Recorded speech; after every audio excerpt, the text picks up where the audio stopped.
thanks everybody for being here. So I give the floor to you, my friends, that I know that you're going to be talking and showing your pictures from Kalimantan, Sumba, Sulawesi, West Sumatra. So I'm looking forward to it. Thanks so much for being here. Oh, great. Well, thanks so much, Carol, for inviting me, and also Chris for sort of helping kind of, I guess, put my name forward or whatever. But it's always a great opportunity to be able to talk to people about what I do and my experiences and stuff like that, and particularly with the Green School, because, of course, I've had an association now, goes back for a few years, and maybe some people watching today have been there for some of these events that I've sort of coordinated to bring Indigenous people out to the Green School for dance events and talks and discussions and all that kind of stuff. So yeah, there's been quite a bit of that over the past before COVID, but hopefully we can reignite some of that stuff for the future. But yeah, maybe I've got quite a few photos to show, so I'll have to go through them, sort of fairly quickly, but I'll just quickly introduce myself first anyway. Yeah, I've been living in Bali 10 years now, and I was in Jakarta for about 4.5 years back in the early 2000s. I've had about 15 years in Indonesia. And when I first arrived back in 2000, 2001, I was working in the corporate world, and I've always been a photographer. I've always had a camera around my neck and, traveled a lot ever since I was about 19 years of age from New Zealand. So I when I first arrived in Indonesia, I fell in love with this place pretty much straight away, because for me it was so untouched, and still is. I mean, when you get outside Bali and you get outside the tourist areas, and there's not many of those really, and you get out into these wonderful islands and cultures, and it's just an incredible experience. So back in 2001, that's when I made my first trip, which is interestingly which was through West Sumatra, with my kids back in those days. And I was just there last week. I just spent 2 weeks in West Sumatra, so it was 20 years since I was there the first time. But yeah, so that's what sort of happened to me. I started to explore way back then, and I was always intrigued by these different Indigenous cultures and all these, beautiful places and everything else. And I sort of thought back in those days, I was busy in the corporate world and doing all that stuff. But my kind of dream, I guess, was to come back and base myself in Bali one day and do photography. So I ended up doing that 10 years ago. So that's what I do. I take people around this country on cultural educational tours, also photography tours. I take people around Bali on photography tours, and I work in quite a few different areas. I sort of call myself an Indigenous activist as well, because I do a lot of action with Indigenous communities around Indonesia. And that's been mostly in Kalimantan and probably until recent times. And now I've started to branch out a bit more to Sumba and Sulawesi, and just come back from West Sumatra. So I wanted to talk a little bit about that today as well. Yeah, and I've also got involved in event organising. I've done quite a few different events, including Indigenous Film Festival for 3 years in a row in Bali, Indigenous Celebration in 2018, where we brought Indigenous people from 8 different countries and from many different islands around Indonesia. That was an incredible event about three or 4 years ago. I also founded the Togetherness Project last year, or year before last, because when COVID hit Bali, I couldn't travel. So I was, I guess, quite happy in many ways to be sort of stuck in Bali and to be able to work with the communities and focus my time and effort in that area. So that's what I did. And I founded the Togetherness Project, and which is basically the concept of when you bring people together from different cultures and countries and different backgrounds, different ways of thinking, you bring them together with the same objective in mind, which is to support communities, to protect the environment, to create jobs, to create sustainable jobs, things like that. When you sort of get people together and the focus is on, and the passion is based around that, not so much making money, it's incredible what can be achieved. And so that's what sort of happened with the Togetherness Project. And I kind of realized that that's what I'd been doing for the previous 10 years anyway, going up to Kalimantan and connecting with people, bringing people from different countries and cultures together with the Indigenous people, with the Dayaks and others, and sharing. And I realized that, there's a lot of negativity around in the world, of course, but when you strip all that back and you put people together, whether that's up in the jungle or up in the rivers or wherever it might be, or here in Bali in the villages, there's this incredible thing sort of takes over and humanity really comes out. And there's always a lot of interest from people, of course, in these different cultures. And there's always curiosity from the people here in Indonesia and the different islands, because a lot of places I go, I've either never seen sort of bullays or very, very seldom had any interaction with bullays. So it's quite unique for them, and they're very curious and they want to learn about us just as much as what we want to learn about them. So the Togetherness Project was, and I guess one thing that we did amongst many was kind of revive the tradition. So in one particular village in Pesalakan, which is just out of Ubud, we sort of revised the tenun, or the ikat, handcrafted production of beautiful cloth. And so now there's about 35 women employed in that village to some degree, making the ikat and you know, selling it to different people. So that's just sort of one example of it. But a lot of what I do is up with the communities, is working in education, trying to find ways to create sustainable jobs, because I see that that's what the solution is. There's so much destruction of the environment that's been going on up in places like Kalimantan. A lot of it's to do with land rights issues and things like that. But, you know, the mining companies and the plantation companies and all that, they kind of have it their own way. And the local people don't have much choice in terms of jobs. So they're forced to work in coal mining, and they know it's destroying the rivers and other things, but they kind of throw up their hands and say, well, what else can we do? But yet the forest provides so much. There's so many things we can do, and there's many examples here in Bali. So that's what I'm sort of trying to do as well, work with different organizations, you know, up in these places to try and, you know, make this happen. So that's why it's always important with these cultural education trips, is that I always encourage people, if they do want to come and they do want to get involved afterwards, whether that's making films or it's, you know, finding ways to work with the communities to produce products, to do mapping or whatever it might be, that, you know, please bring your skills to the table, and then I can make the connections. I guess a lot of what I do over the last 10 years, I've got out to a lot of places and met a lot of people. So networking is something I probably do most of my time now. So it's more a case of building bridges and connecting people that want to get involved and want to do something. And it comes from education, first of all, learning about the places and what can be done. And from there, it's connecting up with the people. And so many wonderful things have happened from that, you know, and probably a good example is filmmaking. Many filmmakers come to these festivals and connected with some of the people that have come from outside Bali, and then they've gone up to those communities and made short documentaries, made more films that have been shown at film festivals, not just in Bali, but other places around the world. And so that's a good example, I guess. And also connecting indigenous people from different countries and different places, because when you look at history, there was no interaction really between indigenous people across different countries. Even within Indonesia, they stayed on their own land. And if you went into their land, particularly with the Dayaks, you know, the Iban, for example, were headhunters, and you wouldn't last very long. So that was the case up until 40, 50 years ago. But of course now, you know, we've got so much opportunity to be able to bring these people together. And I mean, I traveled up to Nagaland in northeast India, for example, a couple of times, and I could see there that the Naga were very, very similar to the Dayaks. But the Naga people had never heard of Dayaks, and Dayaks had never heard of the Naga people, but yet they worshipped the hornbill, the sacred bird. They're both headhunters. They have a lot of traditions around that from the past. Their art, what they design is very similar to the Dayaks. So there's a very clear connection there. But people know so little about it. There's been very little research done. There's pretty much been no books written.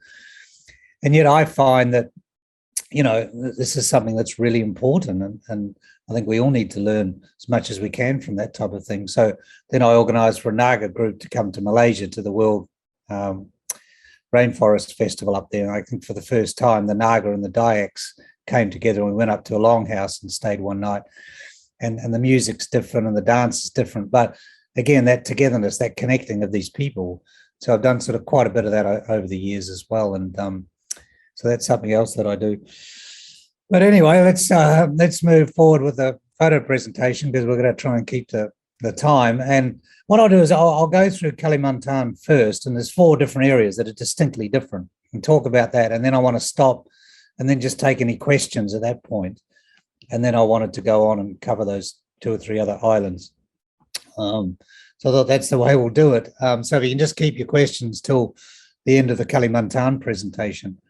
So I don't know how versed you all are with this map of Indonesia, but obviously there's about 14 or 17,000 islands in this country. But the ones I'm going to concentrate on is this massive island of Borneo, or Kalimantan, which is the 3rd largest island in the world, which you can see there in the center. Then there's Sulawesi, and I'm going to talk about one area in Sulawesi, which is Toraja, and also Sumatra, which is the 11th largest island in the world, which is off there to the left. If you look at Padang, that's where I just flew back from and spent 2 weeks in that area of West Sumatra.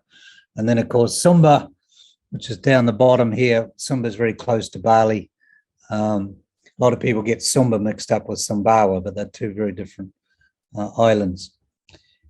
So we're going to start. We're going to start first of all with Kalimantan, and there's such a big island. A lot of people ask me about, Kalimantan, where should I go or whatever. Well, I say, well, it depends what you want to experience. So the first place we're going to go is North Kalimantan, and that province, which only made a province about 7 or 8 years ago, is 70% of that province is original forest. So it's one of the most important and one of the most biodiverse areas of rainforest on the planet, actually, that runs through that area. So if you can see on there, the town of Tarakan, that's where we fly, Tarakan, and then we go up the river to a town there called Malinau. I don't know if you can see that, just inland from Tarakan.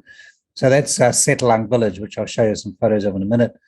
So that's North Kalimantan. Central Kalimantan, where you can see orangutans. There's the city, there's Palangkaraya. You can see that on the map. That's another area I'm going to talk about. And then 2 other areas are in West Kalimantan. So West Kalimantan has the most traditional Dayaks that still live in longhouses and still practice a lot of their adat beliefs and so forth. So there's a couple of areas in West Kalimantan I'm going to talk about as well. So this is a original forest up near the village of Setelang, where I take people, and I've been up there probably about 10 times. It's absolutely beautiful. It's all original forest. There's no roads up into this area, so it's the only way you can get up there is either by walking or by boat. So that's just a drone shot of some of the, they estimate this is the oldest rainforest on the planet in Kalimantan, about 130 million years old. So you can see there's the most incredible array of trees and different kinds of species. And that's the town of Setelang. It's about 800 people. You'll probably notice there's a Catholic church on the right. So Christianity has certainly come to that area. So the adat beliefs are not so much held anymore. Certainly some of the elders, which I'll show you some photos of, came from another place called Longsan, where we did a documentary film, which is a whole nother story. But they grew up in the jungle in a very kind of remote area and moved to this village in the mid-1970s. So they've been living there ever since. But as you can see in that photo, it's on the edge of all that you see in the distance is all original, beautiful rainforest, which is not under threat at the moment. But I'll tell you about that in a minute as well. That's Peleus, who's become my good friend from that area. He grew up in Longsan, and that's actually him dancing in Longsan. That's where he, lived till he was 14 years of age. Peleus has been to Bali about 3 occasions, so I know some of you watching this might have met him. So these are the elders from Setelang that all grew up in Longsan. But unfortunately, well, I guess it's reality of life. Many of these people are passing on now. They're getting into their 80s. They did have COVID go through that community a few months ago, and about 3 or 4 people died. Who knows whether it's COVID or not? But anyway, so for me, it's very sad because these people, many of them still have very good memories and know the stories from Longsan and what it was like to grow up in the environment and that very deep connection with nature. They remember the old songs, which they will gladly sing when we ask them. So it's always an incredible experience to spend time with these people and listen to them. And they love to play the sape, the traditional musical instrument of the Dayak, and love to have visitors. So it's a very interesting place to go. That lady, she's in the film, but she died about 2 years ago, and she was the last person in that, last woman in that village to have the long ears. So that's a practice that's, of course, dying out now. There's very few like that. The women all have tattoos. The older generation have tattoos in that village, not the younger generation at all. That was sort of, I guess, kind of phased out when Christianity came in.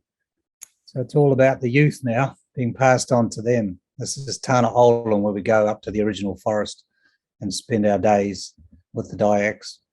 That's Ore. She was about 14 when that photo was taken. She's 19 now.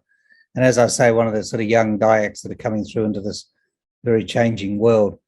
But she's very connected with the forest. She's a wonderful dancer. She's been down to Bali on a couple of occasions as well. That's the sape, the traditional musical instrument. And there's some beautiful art up there. That's what they carry. That's a baby carrier. They still make those, and the babies are carried around in the back of those. Yeah, so there's some beautiful art comes from that area. This is the Dayak Kenya, is the major tribe up there. So just to explain that, in Kalimantan, there's about 400 different Dayak tribes, and they all speak different languages. But you have the major tribes, but from different areas. So there's no Iban, for example, up in the north, but the Kenya is the major tribe, but there's many sub-tribes. So the people in Settlang are from the Omalong sub-tribes. So they mostly speak Omalong language, but they would speak Kenya language also, and Bahasa Indonesia. Very few speak English. Now we're going to go to central Kalimantan to, again, very different area. And, you know, Kalimantan is an island of rivers everywhere you go.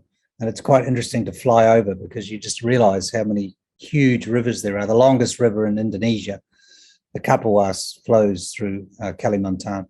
So this is one of the rivers in central Kalimantan with a drone shot. And this is where I go up quite often, and I go on that boat and I cruise up through these beautiful waterways, very, very ancient. Nothing much up there at all, just some, Dayak villages, and we travel up there in small boats as well. You get the most amazing reflections, as you can see in some of these photos. It's a really wonderful trip that you can imagine cruising up. You sleep on the boat, so you stay 2 or 3 nights on the boat and go up and spend some time in the Dayak villages. And of course, you see these guys, so they're on an island. They're sort of semi-wild, you could say. They're being reintroduced back into the wild. There's a program up there that we get to see the orangutans, which are always an incredible sight to see. If nobody on this call had that experience, please do it one time in your life. Go up and see these guys. It's a very, very powerful experience. Hard to explain in words, actually. Of course, they're endangered, but it's I guess, a whole nother issue. And one of the problems up there on the environmental side is gold mining. So they use this, most of this is illegal, and it's really having a terrible impact on the rivers up there in central Kalimantan and some other parts as well. So they dredge the river and causes a lot of pollution, and it really changes the flow of the river. Another thing we do up there is support the communities. This is called Ransel Buku. It's a literacy program where we decided to try and support the communities that didn't have books or anything like that. So we've done that, been involved in that for about the last 8 or 9 years. And the kids dance and bring back the traditions through dance and music.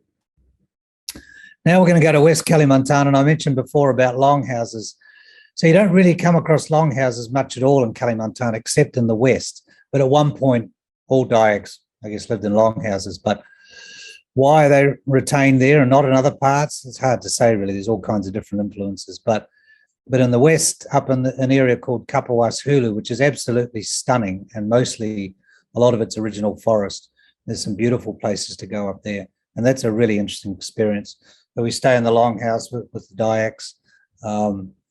And it's really, quite a special experience of togetherness. And this is a village called Sungai Utik, who were able to protect their lands. They got certificate over their lands 2 years ago. They've been fighting for those rights for about 40 years. So that was a great result. So they have a large area of original forest around their longhouse that they go up and fish and hunt and live off the land. And they still have very strong Adat principles and and hold many traditional ceremonies up there. The religion hasn't really come in there much, hasn't had much influence. You can see some of the beautiful place. You know, walking up through the rainforest here is absolutely amazing. And that guy is incredible. His name's Bundy, and he fought for 30 years to protect his forest. And as I said, 2 years ago, they got the certificate. So it's amazing what that man has done. And he's incredible. When you go walking through the forest with him, he's a walking encyclopedia, and he knows everything about all the different plants and all the different trees and what medicinal benefits they have. We get food from the jungle all the time. We mostly eat the food from the jungle. So that's really a beautiful place. And yeah, these guys are trying hard to protect not just this area, but other parts of West Kalimantan as well, which is under threat. They still do the traditional weaving in many of the villages up there. They don't really sell this. They just use it mostly for their own use. But it's such a beautiful art form. And that's just a shot taken of one of the longhouses further up the river. Just a few photos of some of the elders in that area. This is a Dayak Iban man, and you can see all the tattoos, which of course all have a meaning and all go back through history, and they still practice tattooing today. They do a lot of local handicrafts, but again, it's not really sold. It's mostly for their own use.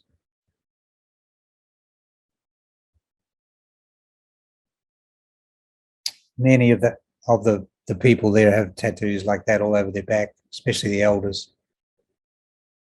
There's Bundy on the right, another man from that village. They got some support from an NGO in Jakarta recently, and they just opened a cultural centre. So so things are really going well for them at the moment. And as I say, it's a really interesting experience to go up there. That man's the chief of the village. And the kids love to dance and perform, and very, very strong in their culture up there. It's a different longhouse. So they're dotted all over the place up in that part of West Kalimantan. So it's very interesting when we go up there, we visit some of these communities.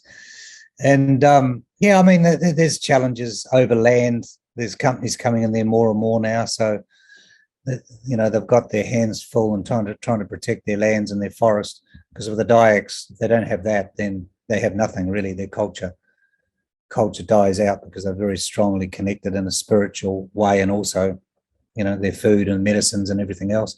This is Lake Sentaram, which is a beautiful area up in that West Kalimantan and Kapuas Hulu. And again, that's a very significant wetland area. It's the only place in the world that has 3 different species of crocodiles. That's a national park, so that's protected. And I love this up in Kalimantan. You get this beautiful mist in the morning that just hangs around the hills, around the original forest. It becomes very intoxicating and addictive, actually, particularly for photographers. And these are obviously drone shots. So the Dayaks love to dance and party and have ceremonies, and very beautiful, the woman. And, you know, there's many of these to attend different times of the year. This was one that's held every year called Gawai in Pontianak in the city. So many different Dayak tribes come from all over West Kalimantan for about 6 days of this event. And these are again a mix of tribes, but a lot of Iban here. And they get very vocal and very, very passionate about their culture. I'll just go through some of these shots. Another area in West Kalimantan, and this is these kids are part of a really wonderful program called Sekolah Adat, which basically means keeping the traditions alive and the traditional, or the traditions in terms of education. So with Sekolah Adat, it's a private thing. It's nothing to do with the government. So after they go to normal school, they come to Sekolah Adat, and they get together with the elders, and they make up songs, and they hear traditional songs and stories and poems, and go with the elders into the forest and learn about the trees and all the different aspects of nature. So these have been growing around Indonesia, but particularly in West Kalimantan over the last few years. And so I work with some of the teachers up there that are behind developing this program. So these are some of the kids. And honestly, the Sekolah Adat kids are really special. They're very confident. As I say, they're very talented. they really are amazing and tremendously knowledgeable and mature. They'll take you into the forest and go and gather the food and cook for us, and it's a really wonderful experience. That's one of the families up there, Dali, who's a wonderful Sape player. So she's studying tourism at the moment. Because tourism in these places is very, very much at the beginnings. You know, this concept of indigenous tourism is pretty much unknown in this country. So we're very much at the early stages of that. This area has been impacted a lot by palm oil production. And these are some shots that we did one day in a burning field. You see a lot of this near the village. It's encroaching more and more. These are massive plantations that are really, really bad for the environment. This is an area called Tahak. So this is a big threat for the Dayak people. Some of the kids from that village, some of the Sokola Arat kids, monkey skulls. So you saw before some photos of the original forest, and then you see this, and it's pretty clear and pretty sort of dramatic that that's the choices that we have. Are these people going to grow up in this pure natural environment, or is the palm oil going to continue to encroach into their areas and their way of life? That's the question. That's Dercy. He's a young filmmaker that we've been supporting. So that's now we're going to jump to Sumba. We're going to go through that fairly quickly. So now's the time to ask questions if anyone's got any questions about Kalimantan at all. So if you do have a question, you can just unmute yourself, or you can write on the chat as well, and I can read it for you. David, could you just repeat that, what you said about, did I hear you correctly? There are 400 Dayak tribes in Kalimantan, and they all speak a different language. Did I hear that correctly? That's correct. And is there, but do they have, outside of like Bahasa Indonesian, like how are they able to communicate with each other, or have they historically how have they remained so isolated away from each other in that sense?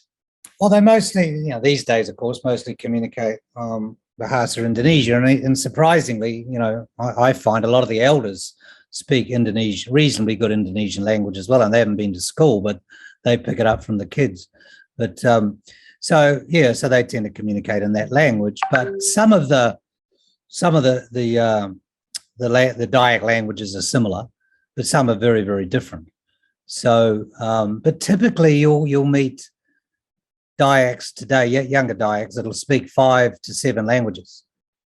They might speak 3 or 4 Dayak languages, and they'll speak, let's say, English, and the ones that have gone to university or have been educated, and they'll speak Bahasa Indonesia. So it's not unusual to meet young Dayaks that speak 6 to 8 languages. And they would all speak 3 or 4. So, yeah, it's amazing that the whole language thing. But wow. As I said, like the Omalong, well, there's probably about 2,000 Omalong that speak that language alive today. So as those elders die out, those sort of languages, I guess, are going to be under threat. 2,000 is not that many. Yeah. So, there's smaller tribes, of course, like that. But yeah, about 400 different tribes. That's great. Thank you for that, David. Mm. David, and there is someone asking, like, are you actually currently taking trips there now, like during the pandemic, or are they happening? And if they are, can you then just type your website as well, so people can later, get information on how to sign up for this trip? Someone was interested here, Felicia. Yeah, absolutely. Last year during COVID, I did 10 trips outside Bali. Obviously not overseas, but all within Indonesia. And I went up to Kalimantan about 5 times, I think. So, and some of the time, most of those trips were taking groups. And in fact, I took a couple of groups from the Green School, parents and kids, and from another school up to North Kalimantan. We did 3 trips actually up there. So, so there's really no problem flying domestically within Indonesia now. Obviously, you've got to be vaccinated. And you just need a rapid test. So it's very, very easy. Still plenty of flights. So it's no problem at all. And I'm going to Sumba next week and then probably going back again in late March for the Pasola Festival. But I'll put this on here. But so there's two ways to do it. One, I organise dates and go up to specific things and people can join. Or if you can get a few people together, then you can approach me and say, I want to go to North Kalimantan, I want to go to West Kalimantan, I want to go and stay in the longhouses, whatever. Then we can put a group together specifically for, you know, for your group kind of thing. So hi David. Hi David. This is Pim. I'm in the garden, but so I have my screen off. Hopefully you can see me now. But out of curiosity, what would a trip like that generally look like? I mean, are you talking about a week or something, and then by boat and by walk, or what does a trip look like generally? Yeah, they're generally about sort of 8 days, around about 8 days, and they were just a mix. Obviously, we have to fly to get to Kalimantan, and then we go often by boat because you're on rivers, and some walking, but it's not hard trekking, or we don't really do that.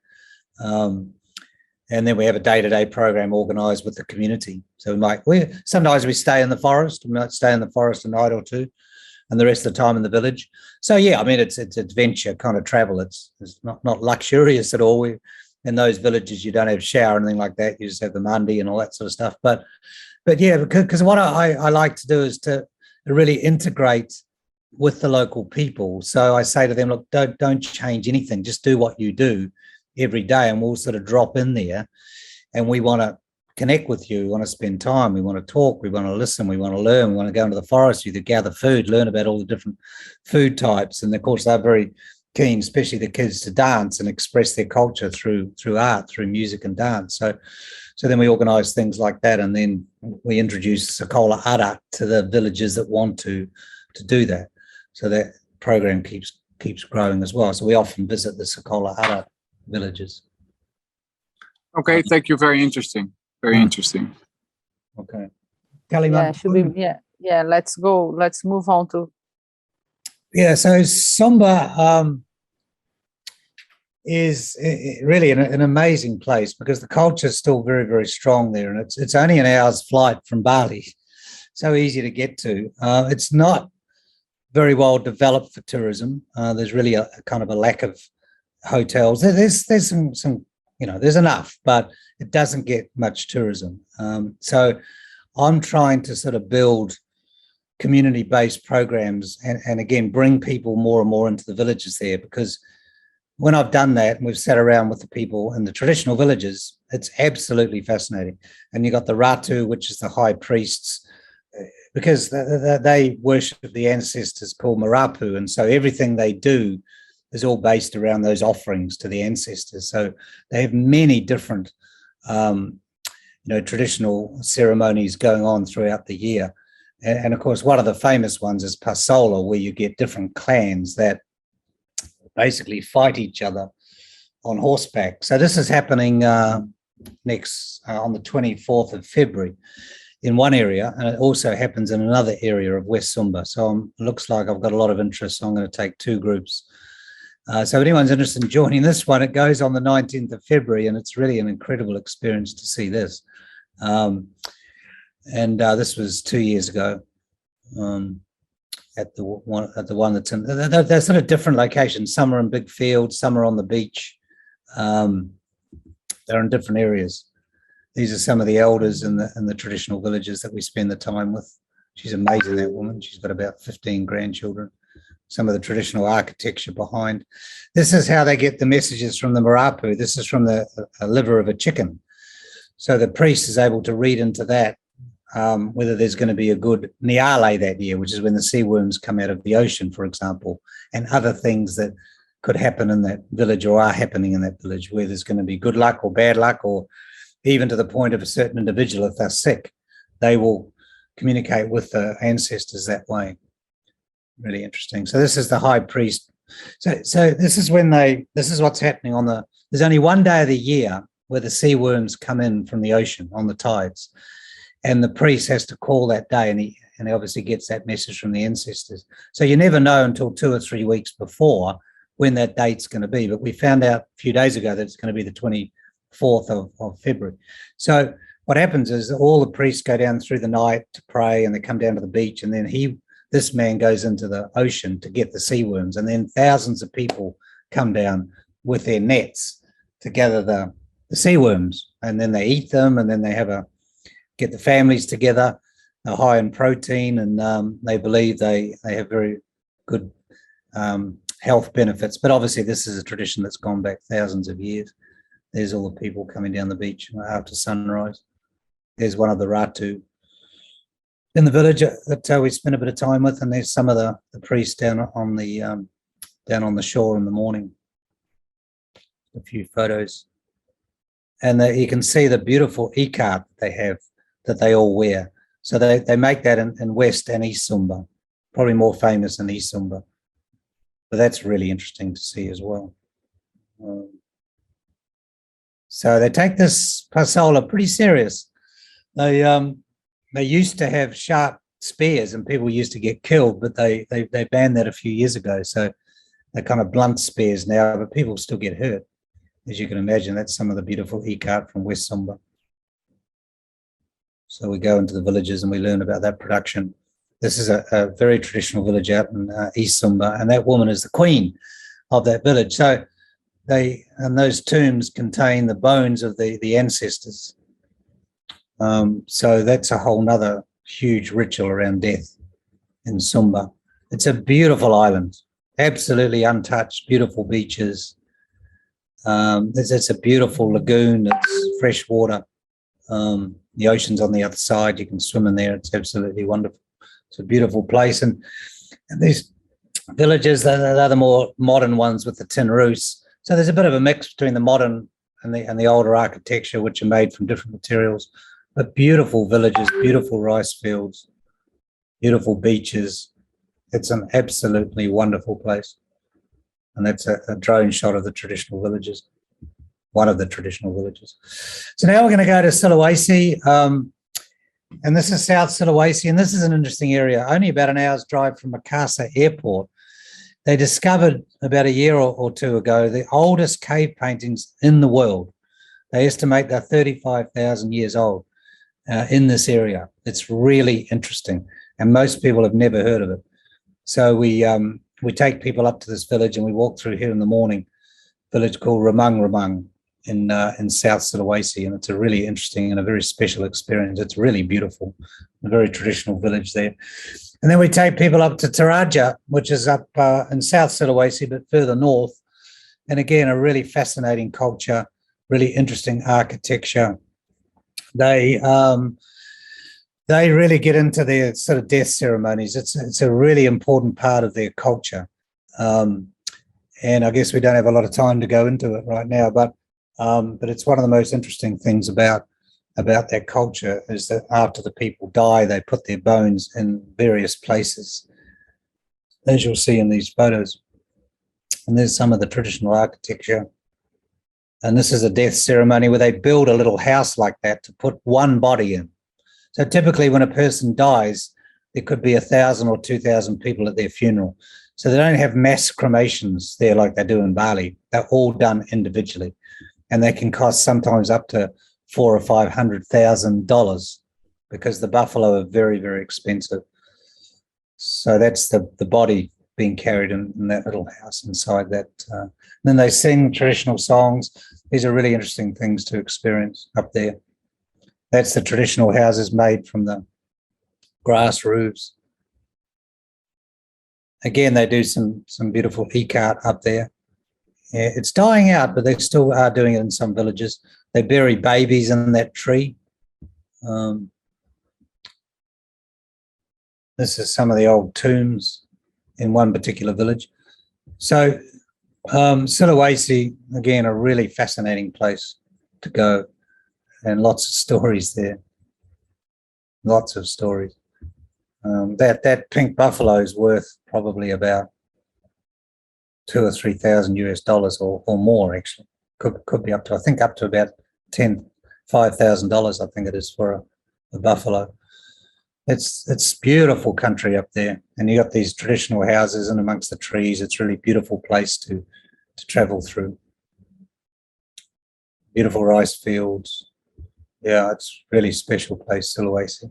And that's just one, that's Toraja, that's just one part of it. So they're the highland people. They live up in the hills. Beautiful in the morning with the mist. That's up in the higher highlands. You can go up there and stay. I've spent a bit of time up there. Beautiful. Now we go to some of the most fascinating architecture, I think, on the planet, and this is West Sumatra. And I've just come back, as I said before, and again, I'll go through this quickly, but this is a fascinating place. And these are called Rumah Gadang. I'm giving a talk at USADA on the 17th next week, specifically about West Sumatra. So if anybody wants to come to that, I'll have a lot more time to talk about this amazing place. But just quickly, the indigenous people up there are called Minangkabau, and they're the largest matrilineal culture in the world, apparently. And so the women own the land, and the women are the ones that sort of pay the dowry when they get married. So it's kind of the opposite of most other cultures, which are dominated by men. So that in itself is a really interesting, part of their culture. And what's even more interesting is it's quite conservative Muslim. So somehow or another, they're able to kind of blend in these ancient traditions and the indigenous culture with this more modern religion and sort of find a way to do that. So it's really interesting. And of course, the food, you probably heard of Padang food. You can have it all over Indonesia. It's absolutely amazing, the food up there. Incredible. This is some of the interesting architecture. That's just somebody's house. There's an elder from one of the villages we've been up through. This lady's really interesting. There's a lot of really good community-based projects up there, and she makes luwak coffee, but not from luwaks, not from the animals in the cages. These are all wild in the forest, and you can see the Rafflesia flower up there as well. She does an amazing job. Absolutely beautiful culture. You can see the most incredible dress. It's amazing up there, and they make these are patterns that all have a meaning in the houses. That's the old palace. Beautiful place. That was there that morning. They provide an opportunity to get dressed up in the beautiful traditional clothing. It's absolutely amazing. That's a mosque that's done in the old traditional style. So they blend a lot of the architecture with the mosques, which is really interesting. That's making raw sugar from the trees. They honor their monolithic stones up there, which is really interesting. Just, of course, thousands of years old. That's one of the oldest Rumah Gadangs. It's about 300 years that we visited. A very interesting town called Sawalunto, which I discovered has the most amazing museums, some of the best museums I've visited in Indonesia. Why is that? Well, somebody cares. Somebody some time ago went, we're going to preserve all this stuff, and made this amazing museum with help from the government. So they still do, as I said, the traditional weaving, and that's a beautiful mosque that was only built about 10 years ago in the traditional style of Minangkabau. That's another beautiful Rumah Gadang that we visited. And what's really interesting is they do this beautiful songket, and these are quite expensive because they're made with gold and incredibly intricate patterns and everything else. I'm sure many of you know about songket. But what's interesting is that the men are the weavers up there. I've not seen that before in all my travels around Indonesia. Always women. So up there, the men do it, and young men as well. So it's really strong. It's still been passed on. They used to do this weaving in many different villages, but there's really 2 or 3 main areas that still do it today. It's all died out in the other places. Some of the beautiful songket and the patterns.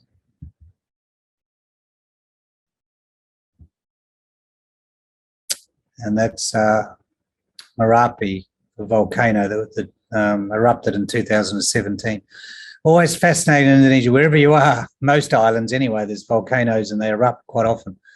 And look how close the town is. That's Lake Mananjau, which is a beautiful place to go and spend some time. These are shots down on the lake in West Sumatra. Beautiful place. Some houses. Traditional houses. That tree's about 600 years old, they reckon. There's still some beautiful forests there, and there's tigers in that area. That's the Harau Valley. That's another beautiful place up in West Sumatra. It's got incredible islands. This is just an hour from Padang, which is the main city that you fly into. So I was just there the other day, and there's some drone shots. It's a little bit like Raja Ampat almost. So West Sumatra, to me, is probably the most amazing place I've been in Indonesia in terms of variety. There's just so much to see up there. Gets no tourism. I was the only bule they'd seen in 2 years. But even before COVID, there's virtually no sort of foreign tourism there at all. But it's an absolutely amazing place. And another wonder in this country. So there you go. That's the photos. So we covered quite a bit of stuff there, but have you got any questions? Yeah, I have a question. You think there's a relation between the tourism not being established with foreigners and the fact that it's so beautiful? Is it because it is so untouched? What do you think? Or is it kind of waiting to happen? Accident, arguably waiting to happen.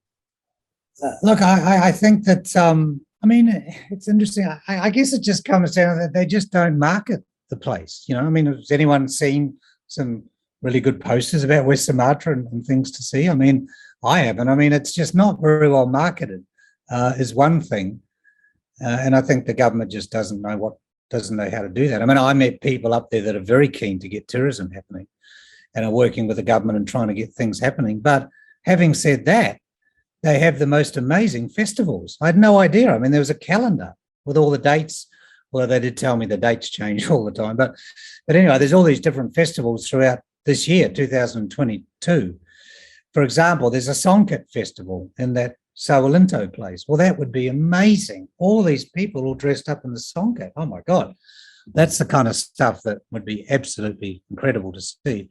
But typically would not get any tourists because no one knows about it. So, and this happens in a lot of parts of Indonesia. And this is what I find. You can tell I'm kind of passionate about this because, you know, I meet so many people in Bali that lived here a long time but really haven't been to many other parts of Indonesia. But yet it's so fascinating. There's so many incredible places. I've just touched on some there, you know, to get to.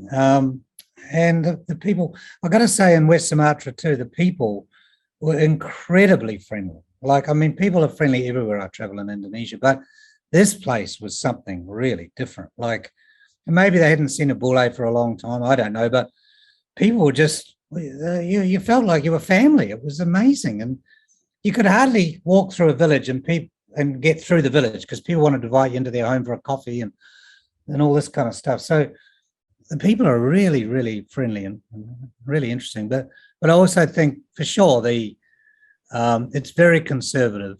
And some areas more in terms of the Muslim religion, and some areas more than others. So that can make it a little bit different at times. Yeah. I was wondering about that. What your question now, because you know, often we see that tourism can really completely deteriorate a place. Yeah. So as you were just noticed, like West Sumatra, there's not many people, and then it's preserved, you know. I mean, in some areas of West Sumatra, for example, where there is surf, you know, then it's actually the opposite. Things are getting so big and so busy, and they're developing this whole, you know, airport on Siberut for the surfers, and then the whole community there of the tribes there are in danger. So, I mean, for sure, tourism brings pressure and brings a pressure for change, and can really deteriorate a place. So how do you see like how do you see the role of, like, because the opportunity that you give to people, it's pretty amazing. As you said in the beginning, it was like, wow, it's not a luxury travel. We ask people to do whatever they're doing. We want to connect to them. We want to understand the life that they have. Like, it's a completely different way of the way that we are doing tourism nowadays, that we go there and we're looking for the infrastructure, you know, rather than the experience a lot of the times, you know. So how do you see the role on shifting tourism towards this direction to a more sustainable way, that we go there without really affecting in a negative way that we know that it can sometimes happen? Well, that's a very good question. And of course, Mentawai, when you mention Mentawai, of course, that is part of West Sumatra, but of course, very different. and they've got, and I haven't been there. I haven't been to the Mentawais, but I've met a lot of people from the Mentawais, and I've had quite a bit to do with them, and I understand a bit about what their challenges are. But I guess there's people working up there with the community, taking people into the community, and the ones that I know are doing that in a very responsible way, and they're also supporting. There's a very similar program to Sekolah Adat in terms of trying to work with the community to prepare them for this, modern world that's coming in, because that's a reality. Of course, now there's mobile phones in most of these places. Now you get coverage. I mean, Setalang's a good example. When I first went up there was no electricity. There was certainly obviously no Wi-Fi. Now they have electricity in the village and they have Wi-Fi. So, and I talked to the chief of the village and say, well, what impact is this having? And, it's not a lot at the moment, but that's a big challenge for them. But I don't know. I guess I think, technology can be a positive thing or it can be a negative thing. It can be very good for educating and, and working with the communities, particularly with the young in that way. But I think one of the important things, particularly with the Dayaks that I saw, is that when we come up there and we spend time with them and we, immerse ourselves into the community, there's always a question, well, why have you come? Why have you come here? And of course, our answer is, well, we've come to learn from you about your connection with the forest and as the guardians of the forest and all this kind of stuff. But they see that as, and also because we're really not just interested in your culture, but we really respect your culture, your dance, your music. And I think that gives the kids in particular a real sense of identity and pride, because that's a big challenge for a lot of the kids, when they kind of move into the cities, they get laughed at because they're Dayaks, because they're headhunters or whatever. But yet people are going to come because they want to learn about their culture. That's a big deal. So that in itself, I think, is a positive thing. But yeah, I mean, I totally agree. There's different kinds of tourism. If it's based around making money, it's not sustainable. If it's based around working with the communities and working together in terms of education and supporting and trying to help them create jobs and things like that, I think that's where tourism can be a positive thing. But it's only one small part of it. Thanks, Dave. I don't know if anyone has any other questions. I'm aware of time that we're getting to almost an hour. So if anyone has another question, we should be heading to wrapping up soon. So you can write here, or you can just unmute yourself.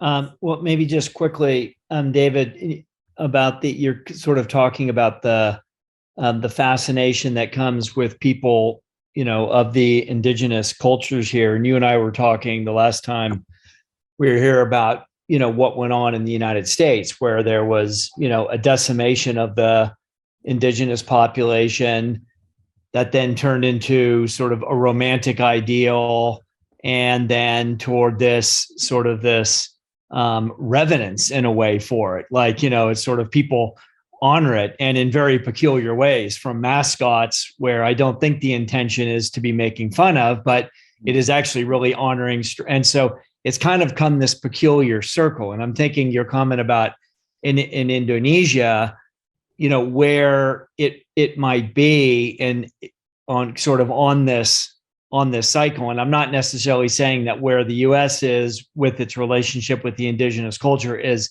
necessarily healthy. And of course, what happened on the reservations with addiction and various other things. But, I'm wondering if there's something to be learned from what has happened in a place like the States, or maybe in Australia, where they've kind of been through this cycle of high development with ancient culture, of what can Indonesia learn from that maybe bypasses some of the negativity that comes through that.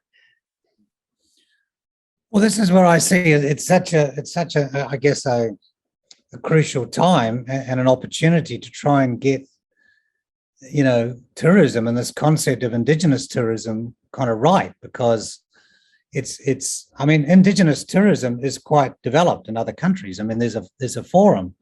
They have a meeting every year, World Indigenous Tourism organization. And I don't think Indonesia's ever been represented at that. And it's not a government thing, it's more people working within the sector. And I was actually taking a DIAC to that event in Perth, but then COVID stopped that. So to try and sort of, I guess, you know, and this is what I'm sort of trying to do, is trying to create some sort of a positive platform to work from that could be replicated in other areas, you know, working, you know, from the point of the community. And I suppose for me, having traveled to many countries, you know, many indigenous communities around Asia and America and other places, I guess I've seen a lot of things, and I've seen some horrible tourism, and certainly in India, you know, where indigenous people, it's like a circus, you know, they get sort of put on show, and it's people come along and bus loads of people get out, and horrible things. So there's that side to it, which is all money based, or there's, you know, what these people are doing with the Mentawai and what we're doing up in Kalimantan, for example, and that's, you know, working with the community and trying to build this model. And another thing is, like, you know, working with local guides. I always work with local guides, indigenous guides, and they don't get any training. There's really no training organization here. And so, I mean, like Delhi, for example, and from a small village in Kalimantan, well, she's gone to Jakarta to tourism school, and you know, that's about the only avenue that's open, or perhaps coming to Bali, but I don't think she's going to learn much really about indigenous tourism. So it's really very much at the beginning stages, I guess, is my answer. And hopefully, yeah, there's an opportunity to get that right in those certain areas. Thanks, Dave. That's fascinating. It reminds me, I went once to this indigenous tribe deep in the Amazon, like 4 days by boat to get there.